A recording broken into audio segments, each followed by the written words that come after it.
From the lake shore, this is Here Be Monsters.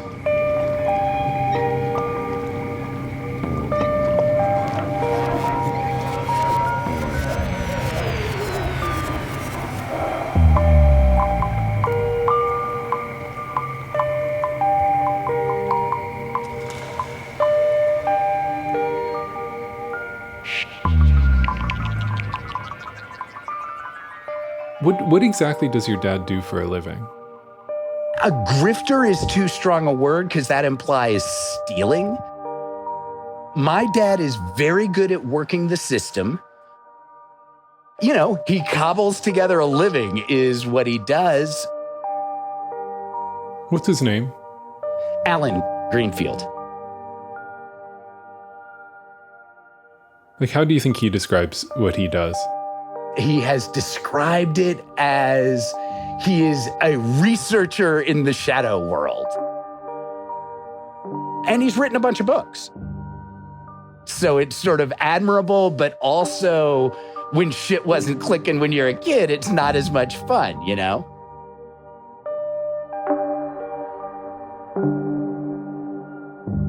You said your parents split up when you were pretty young, right? Yeah. I was 6 years old, I think.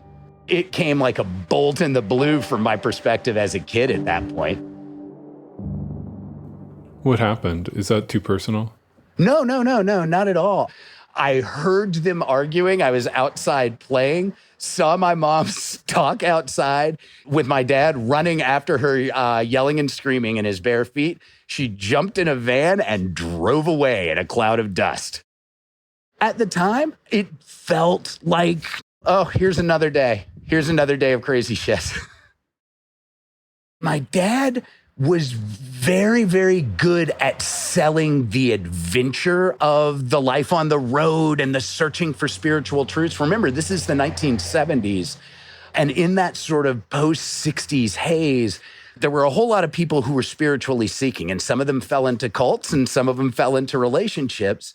The Hollywood version of this is you leave the family for the bad boy. She left the family for like the most normal life she possibly could. Years later, I sort of wrestled with the effects of that, in therapy and in the relationship with my wife and, all of the fun stuff. For years, whatever effect it had was utterly secret to me, like in terms of my conscious life.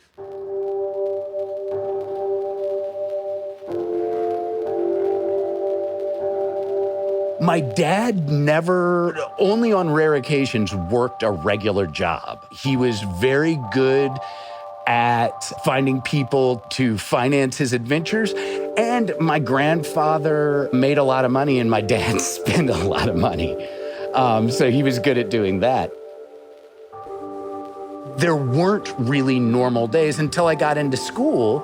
And then once I was in school, there were plenty of times that I was plucked out of school to go on various and sundry adventures all over the place, to the point that we got in trouble every now and again.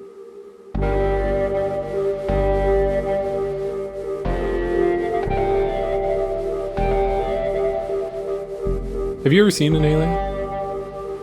I have not seen what could be thought of as an extraterrestrial.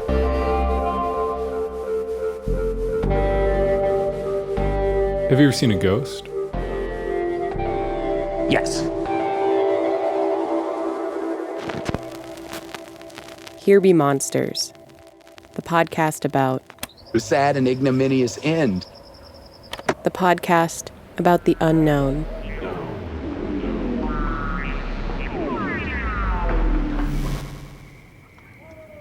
Is Aught Books is the sponsor of this episode. Is Aught Books is the publisher of spiral-bound self-help manuals, art books, and non-literary works on paper. Concentration introduced a corridor toward violence. He could travel further and faster than ever before, but the walls kept closing in. No more need for prisons. Incarceration manifested en masse. He exited reflection. What you're hearing right now is the author James Finnegan reading from his new book, which is called Das Kaka Pipital and Other Works in Progress. and it's published by Is Aught Books. Apprehend phenomena. It was enough to simply collate what already existed. Preceding centuries passed through it like an electric shock. All titles from Is Aught Books are available to buy online at is-aught.info. You can also find a link in this episode's show notes. Thank you, Is Aught Books, for sponsoring this episode of Here Be Monsters.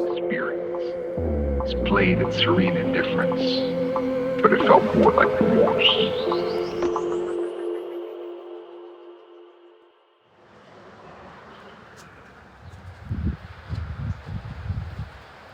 When I was 7 years old, my parents had divorced about 6 or 7 months before, and my dad started dating this younger woman named Mary.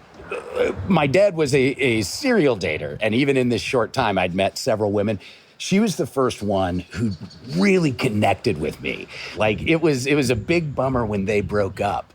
So I'm 7 years old. My dad doesn't drive, so we all pile into Mary's station wagon. So my dad's friend, Sam, and Mary, and me and my dad pile into the car because what we're gonna do is we're gonna go down to South Georgia. He's heard this ghost story about this old, early 19th century church. And we're going out to the island and we end up getting on a boat, not a ferry boat, but my dad cons this guy into taking us out. And I remember so clearly that, like, it's a pretty sandy beach, but it's all filled with these nettles. And there are bugs all over the place. I was just itchy, like this is turning into a miserable little kid trip. And Mary, God bless her, is the one who tells me the story of, oh, we're gonna go and see this ghost and it's gonna be amazing and all of that. And I've been hearing these stories. My dad's been taking me on these trips since before I can remember. And I have been let down many a time. So we travel out to the church, which is sort of on the outskirts of the main town on St. Simon's Island. And it was one of those places where she kicked on, the brights, and you still, like, the air was so thick, it was like misty without there being a fog, so you couldn't see very far in front of you. And you swoop around, and sure enough, the church, comes into the lights. And it's this real dilapidated, like it feels like a disappointment waiting to happen because it's this dilapidated, utterly regular looking church. And we creep up on it and try the door, and the door is chained shut, like there's no way to get in, and we travel all the way around it and trying to figure out what to do. And my dad says, okay, what we're gonna do now is we're just gonna wait. So we sit down out in the front, and I keep just nodding off and nodding off and nodding off.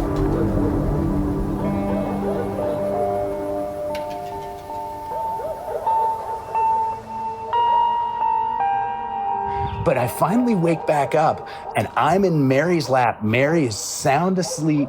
Sam is sound asleep. But my dad's sitting there with this big smile on his face, and he kind of gives me the high sign and looks up at the window. And sure enough, deep back, just out of the line of light, there is, sure as anything, this pale face looking right down at us.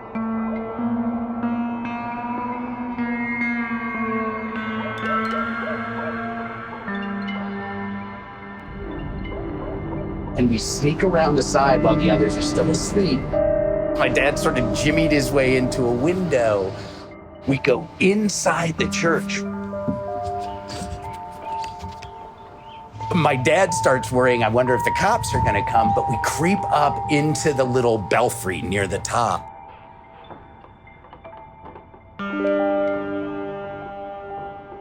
There's no one there. There's no one else in that church. Nobody else was running around in there, like nobody's messing with us or anything like that. But while we're upstairs, we hear something moving down the stairs. We follow the sound, anticipating that it's gonna be a rat or one of our friends or something like that, and there's just nothing. And as I walk out, Mary and Sam are up looking for us, like, what the hell went on? I tell them what my dad and I saw in the window, and they look up and they don't see anything. My dad comes down, he's like, we saw a ghost, we saw the real thing. And as we finally pile back in the car, we're pulling away, and as we're looking back at it, you get that sort of red wash of the brakes on it. Sure enough, that shape is right there, just like a person, and we've been there, man. There was nothing in the room that would have made that look whatsoever. And it was this incredibly magical moment that made a bunch of these trips that were just my dad running around on wild goose chases feel super fun, because it's this thing it's this shared experience that was just sort of butterfly adrenaline feeling that feels a little like scared, but it's just excitement like that. Top of the roller coaster's first big hill feeling, you know? Sorry, I'm gonna have a siren for a second. My apologies, hold on.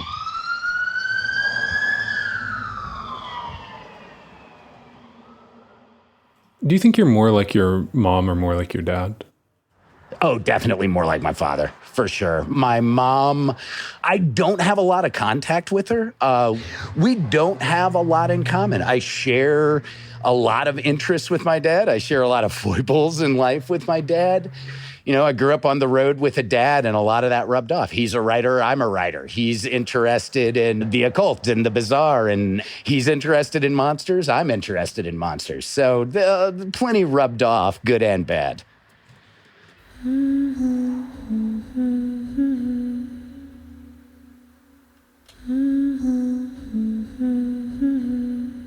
Maybe we should go into another one of these stories here. I don't know. You told me a very beautiful story about swamp gas.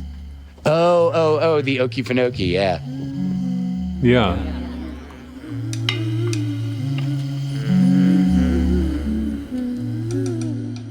We lived in Tampa, Florida. I would have been about 5. And there were a lot of like small life adventures down there. I don't know this. I feel like my dad and my mom were drifting apart. I remember going to the beach a lot with my mom, and my dad was always going off and hanging out with his group of hippie friends. There was a bunch of UFO activity going on in South Georgia and Southeast Alabama. And we were going to go up there and investigate. I was pretty young at the time, like 4 and 5 years old. So George Ortlicker comes down in his new Mustang. Still had the new car leather smell. And this is a time when Mustangs were not super cool cars. Between the muscle car and the muscle car was the hatchback. So he comes and he piles in the hatchback, I pile in the hatchback, and it was just me and my dad, I think. I don't think my mom went along. And we end up getting on the road, and George comes up with the idea that we should rent a canoe and go into the Okefenokee swamp. I wish I could remember what it was we were looking for. I feel like it was a cryptid of some kind or something like that. I can remember, though, that we were rowing through and it was the off season, so the alligators were not yet quite awake, and the sulfur smell hadn't really started coming out yet because it's still cool, but you could see alligators sleepy in the water as we're rowing through. And as we're going through, and it's pretty deep into dusk, my dad, I remember, starts telling this story about will-o'-the-wisps that would attract sailors and people trying to cross bogs to their doom. And sure enough, out in the mist, we can see this light. My dad says, see, there it is, and starts rowing like madly toward the source of this light that we can see sort of flaring up through the trees, maybe 50 yards away. And he's going to it, and I'm like, what is it, Dad? What is it? And he's like, that's the spirit of the Okefenokee. And he just starts cutting this whole story about how we're going to find the spirit of the Okefenokee swamp. So we row around the corner and we see it through the mist. It's this flare that just comes out of nowhere, sort of burpling up, moving skyward and just dissipating. And it turns out, I didn't find this out for a long time, that it's swamp gas. But to my dad, it's the center of the swamp. Like, this is obviously the heart of the place. And we're looking at the heart of the Okefenokee itself. And I remember really distinctly that you could, you got the smell of the sulfur coming up off the water, that faint smell of just vegetation decomposing in your nose. And this light reflecting over the water as it sort of dissipated upward. And I mean, it was just like fire.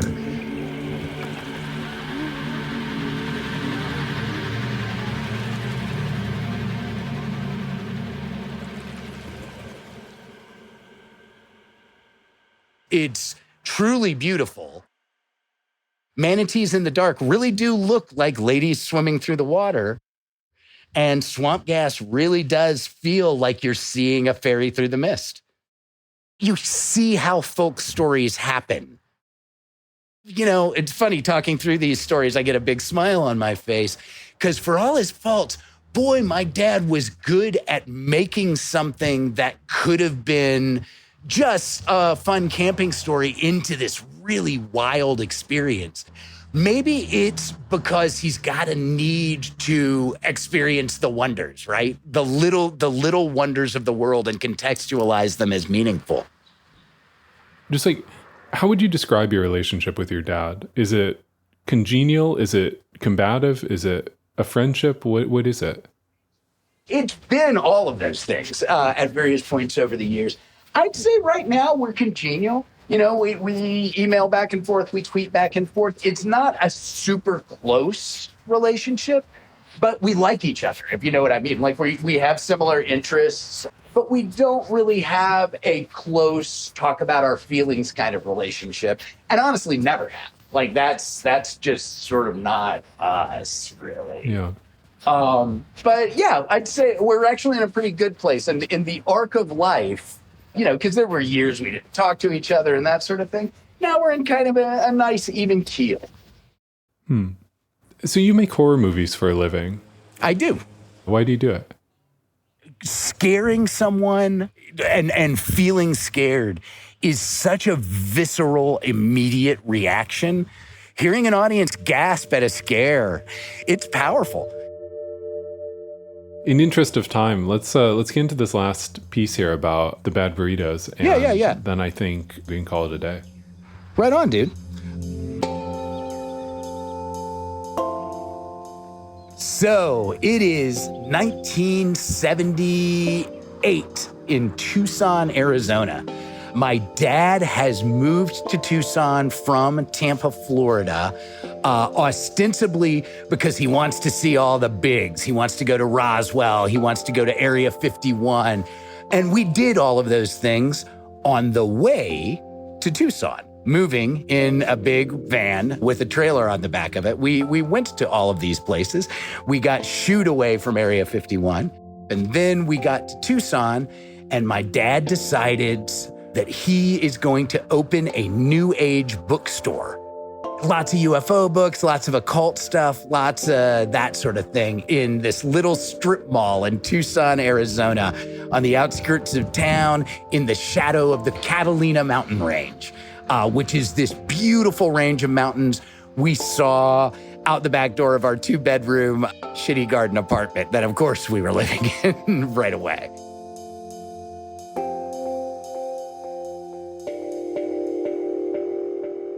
Anyway, this bookstore, turns out, does pretty reasonably well. Like, people are coming in, and my dad ends up making friends with a group of outlaw bikers. That's literally the name of their gang. And they are legit, these sons of anarchy looking guys.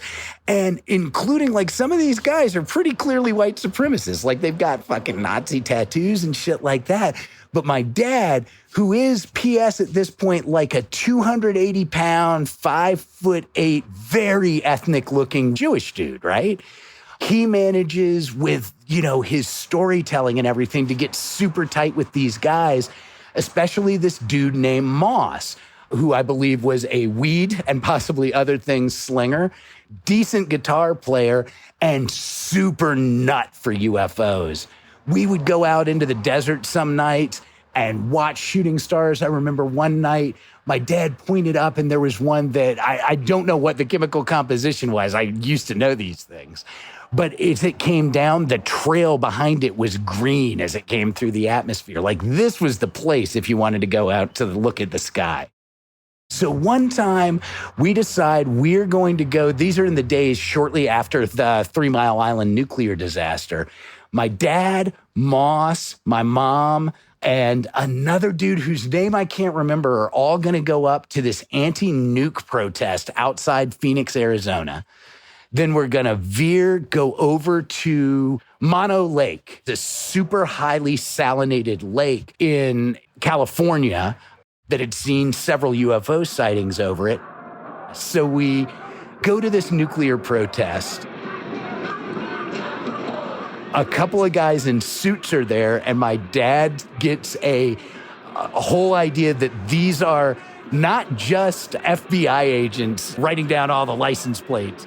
He gets this story that they are specifically here to look at Moss, my dad, and me because they know we're on to the truth, searching out these UFO sites. It was very exciting and not at all the case. We end up getting into the van, leaving the nuclear protest. We go to Mono Lake, which really is this, it looks like if the moon had water, that's what it looks like. It's all gray. You can taste the salt in your mouth on the air. It's so brackish. And it really is. It looks like this lunar crater surrounded by gray mountain-looking structures. And there's just virtually no one there. And the surface of the lake is almost black. All I kept remembering is my dad was a big fan of the Peter Sellers movie. Oh, what was it called? It's not important. At the end of the movie, Peter Sellers walks on water at the end of the film. And my dad said that, well, the salt is so high in this lake that you'll be able to walk on water. Now, if the punchline were this story that I successfully did that would be fucking fantastic. But instead, we end up stopping at just like this little roadside burrito place. Well, turns out this was a terrible, terrible mistake because on the way out to the lake to observe the UFOs, all three of the grown-ups end up getting this horrible, horrible fucking stomach bug. My dad and his buddies are sick as dogs. There were messes to be had. There were people going out beside the highway and all of that. We end up getting to the lake, and I walk out, and I'm just gonna look at the lake, kick off my flip-flops, head out onto the water. I do not, in fact, walk on water. But what I do see is lights out over the water. And it's sort of misty, and I'm like, oh, wow, it's like I'm seeing the thing that my dad's been looking for all this time.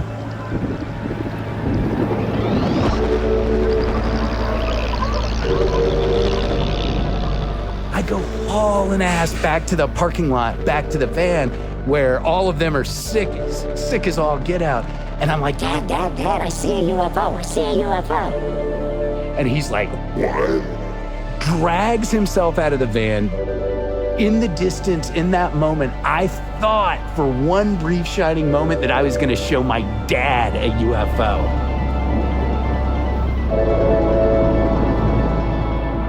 We go out there, and it turns out it is a fire department helicopter. I showed him a helicopter, and he went back to the porta potties, and the story comes to a sad and ignominious end. But even there, even in like the sick as a dog with a fever and food poisoning and the whole 9 yards, when I said it was the real thing, he came running. Was he mad at you for dragging him out there? No, I don't think so. I think it was more, we'll get him on the next one, you know?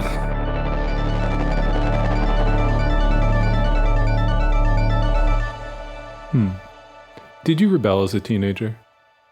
Yes.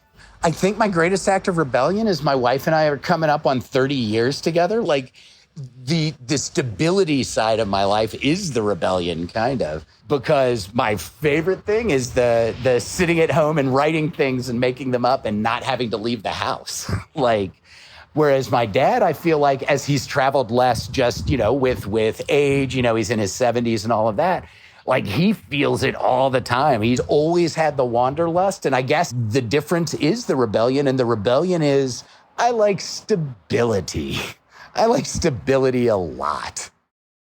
Do you have any sense of what gives your dad so much energy, even in his 70s? I think he has that. We were talking a little while back about that sense coming out of the 60s and into the 1970s of so many people having this sense of spiritual questing. If two things happen in times of great social discord. One of them is UFO sightings, and the other is spiritual seekers. And in my dad's case, you know, it's not an act. I think that fundamental human quest for the what came before us and what's going after us, and are we alone in the universe and all of that, is absolutely compelling to him. It is to me too. I just write up, you know, I made up stories about him. Like, that's my solution to the problem. You know, you grew up in this household where there was a different understanding of reality than was a mainstream one. Is that fair to? For sure. That is quite fair to say, yes. And, you know, it's like it or not, the childhoods we have affect how we see the world as adults. And I'm curious to know a little bit about the process you've had of coming to your own conclusions about what is real and what is imagined. And I'm curious about what your thought process is when you're trying to evaluate truthfulness versus stories.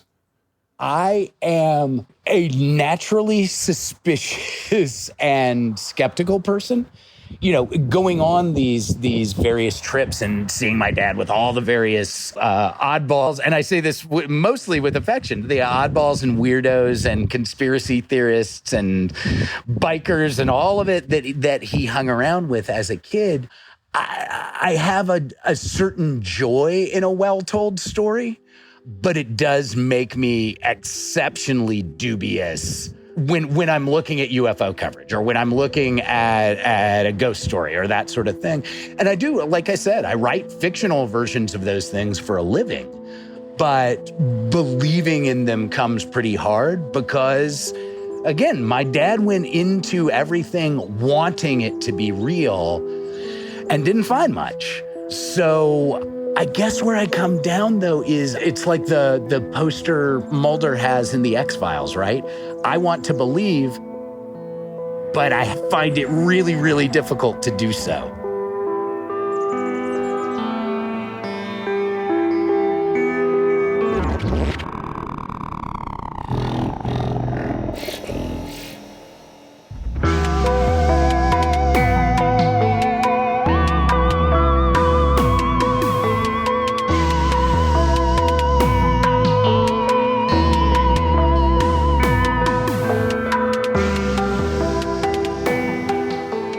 Alex Greenfield is a writer for TV and film.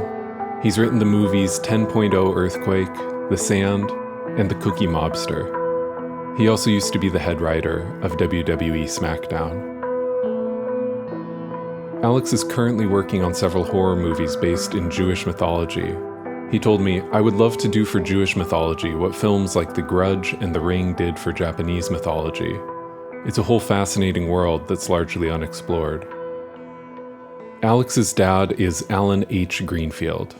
Alan is the author of The Secret Cipher of the Euphonauts, The Story of the Hermetic Brotherhood of Light, Secret Rituals of the Men in Black, and other books.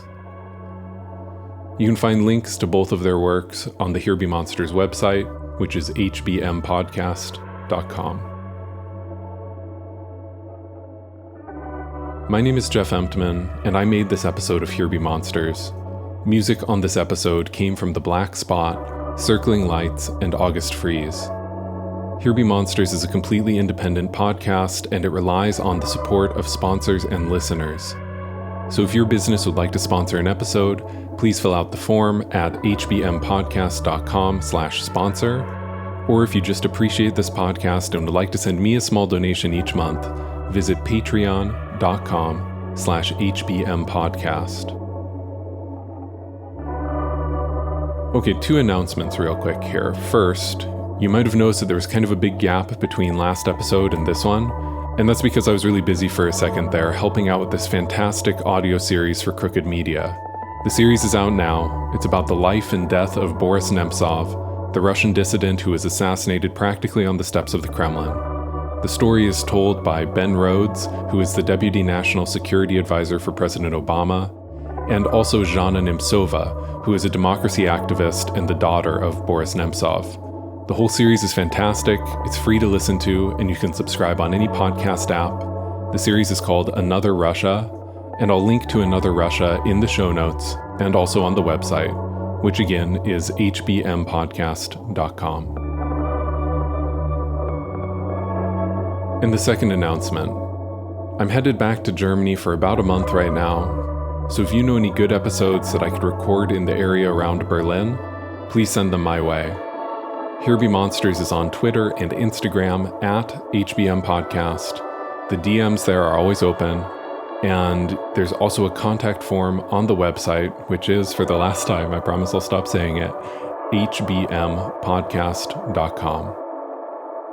And finally, with all that being said, you are wonderful and strange. I hope you know that. So thanks so much for listening. More episodes soon.